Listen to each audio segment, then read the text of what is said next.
States across the country are seeing a spike in coronavirus cases. We're joined now by Dr. Ali Hassoun, an infectious disease specialist at Huntsville Hospital, to get his insights on this recent increase. Thanks for being with us tonight. Thank you for having me. Thanks. Dr. Hassoun, obviously investors saw this as a really bad sign for the economy. The market's tanked today, but what is the medical community saying about this spike in cases? How concerned are you? So I can tell you this is not a surprise. It is concerning for us because one, we expected that to happen in a way, but at the same time, I think, and we've been preaching that from the beginning, people need to understand the coronavirus has not gone. The COVID issue is still there and ongoing.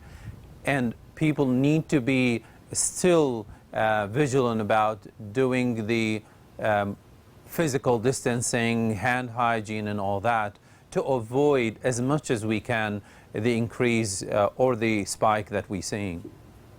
Dr. Hassoun, the prediction model for Alabama expects more than 1,300 coronavirus deaths by October 1st. The model predicts Alabama to hit the 1,000 mark at the end of July.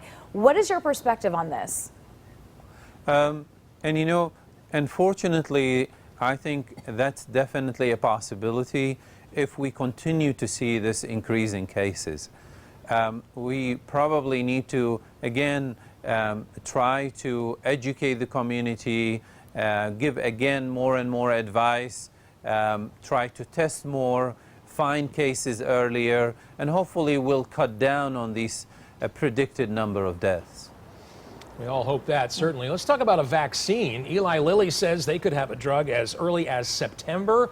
Moderna is starting a trial of its coronavirus vaccine next month.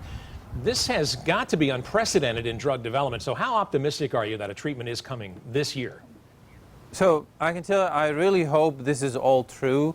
The reality is to get this to the market, you're going to need to do phase 3 studies, meaning try it in research basis on human being. And you need a big numbers to do that, to make sure it's safe and at the same time to make sure it's efficacious. So what they mentioning, you know, Eli Lilly about it's going to be available, that's really, really optimistic. I hope it will, but I'll be very surprised it's going to be available in September. The best would be probably, if we're really optimistic, sometime November, December, because we're going to need to get some data proving the concept, safety, and efficacy first. During the protests that are happening across our area, you don't see as much social distancing, but you do see people wearing those masks. How often should people be wearing a new mask or a freshly washed cloth mask? Should they do that every time they put it on? Yeah, so, you know, the mask as such, it's an additional benefit. The physical distancing is the most important thing. But for the mask, if you're going to wear it, you better, especially it gets contaminated easily, you better wash it on a regular basis. If it gets really wet, moist, contaminated, it's gonna need to be changed if possible. So there's gonna be really a lot of paying attention to these issues of contamination, because that can make the person who wear it to be at risk of more infection and more problem if they don't wash it and clean it. I want to follow up on Naja's question. Protests, as we mentioned, have been happening for weeks now all around the country. We're monitoring one right now in Huntsville, as a matter of fact, and it seems a lot of those protesters are wearing masks, but they are not, by any stretch of the imagination, maintaining any of that social distancing. And you say that is really the key to keeping it from spreading. Absolutely, yeah. I mean, mask, again, might help some, but physical distancing is the most essential part.